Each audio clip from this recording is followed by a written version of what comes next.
Room 305, 5-star hotel in Bangkok. Late evening. A couple checked in around 6, left their shoes outside the door for overnight cleaning.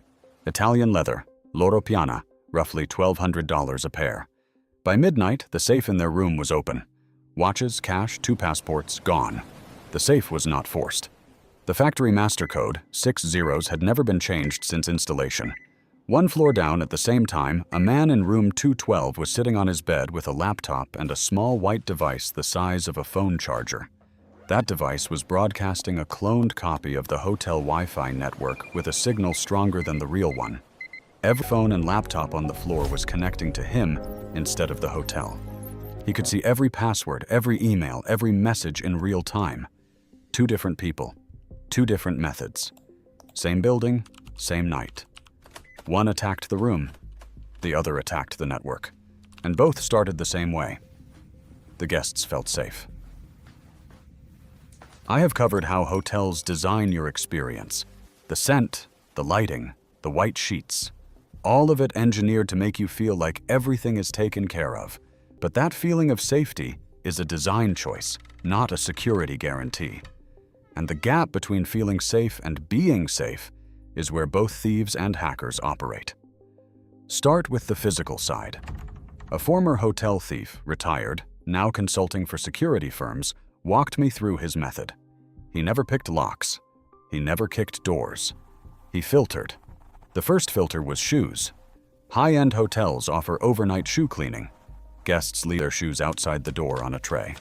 A pair of designer shoes worth $1,000 or more is a signal. If someone wears shoes at that price, the room contains valuables worth multiples of that. Mass market shoes get ignored. The shoe tray is an advertisement for what is inside. The second filter was the lobby. He watched luggage, not faces. An aluminum Rimowa suitcase or a branded leather bag told him the guest had money. He would ride the elevator with the target, note which floor button they pressed, and follow at a distance to identify the room number. 2 hours later, when the guest left for dinner, he knew exactly which door to approach. The third filter was room service trays. After dinner, guests push their trays into the hallway. The receipt is often still on the tray, sometimes with a room number, sometimes with a signature. A $300 dinner check is a data point. It tells the thief the guest has spending power and has been in the room recently. Combined with the shoes and the luggage, 3 data points are enough to prioritize a target. And then the safe. Most guests believe the safe protects them. They put everything valuable inside, close the door, and set a code. But what they have actually done is consolidated all their valuables into one small box with a known vulnerability. In roughly 80% of hotels, the factory master code has never been changed from the default. 6 zeros, 6 eights, 1, 2, 3, 4, 5, 6. The thief does not crack your personal code. He enters the service code that was set at the factory and never updated. The door opens. Everything the guest carefully locked away is now in one convenient place. The thief described the hotel safe as a lunchbox. Guests pack it for him. Housekeeping creates a 4th opportunity. When a room is being cleaned, the door is propped open with the cart. The thief walks the corridor, glances inside as he passes, and looks for shopping bags on chairs or desks. Orange Hermes bags, Chanel boxes, anything that signals recent luxury purchases. If he sees them, the room gets marked. He comes back later, sometimes entering by walking past the housekeeper as if he has the wrong floor. A brief confusion, an apology, and he has seen the layout of the room, the location of the safe, and the value of the contents. Now, the digital side. A penetration tester, someone paid by companies to find security vulnerabilities, showed me how hotel Wi-Fi works and why it does not protect you. The device he used cost about $99. It creates a wireless network with the exact same name as the hotel Wi-Fi. Same name, same login page appearance, but stronger signal. Your phone and laptop are designed to connect to the strongest available network with a recognized name. When the cloned network broadcasts at higher power than the hotel router, your device switches to it automatically. You do not get a notification. You do not approve the switch. Your phone just connects because it thinks it is the same network it was on before.